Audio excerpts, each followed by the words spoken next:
pour éviter les licenciements secs. La régie foncière de la ville de Bruxelles vient d'ouvrir un guichet unique et désormais les locataires ont un seul lieu où se rendre pour leur démarche administrative. Stéphanie Trieste et Caroline Hack. Boulevard Émile Jacquemin, numéro 1. 1 comme guichet unique, celui de la régie foncière de la ville de Bruxelles, installé à cette adresse. Au deuxième étage, les locataires de la plus grande régie de la capitale, 2800 logements en tout, peuvent chacun exprimer leurs attentes. Tous les locataires qui ont des problèmes de technique, des problèmes de décompte, des problèmes avec la comptabilité, parfois il y a des dossiers qui passent chez un huissier parce qu'ils ne savent pas payer le loyer. Enfin, le but est qu'ils ont un point d'accueil ici, donc un guichet unique, au lieu de aller sur les différents départements ici dans le building.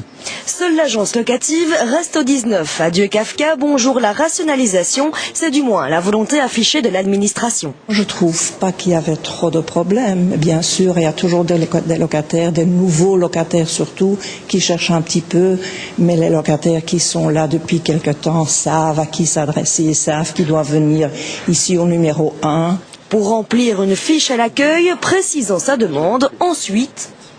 Les collègues du guichet unique appellent la personne l'employé qui est concerné avec le problème. Ils viennent ici, ils vont s'asseoir dans les petits locaux qui sont prévus et la personne qui les reçoit sait de quoi il parle, c'est donner toutes les explications qu'ils doivent avoir aux locataires et qui savent résoudre le problème. Des compartiments censés recréer un peu d'intimité.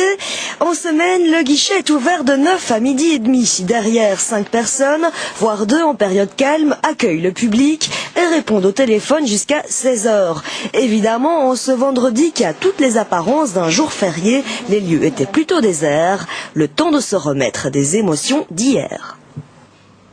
En périphérie, l'envoi des convocations électorales en France est dans 3 communes à faciliter.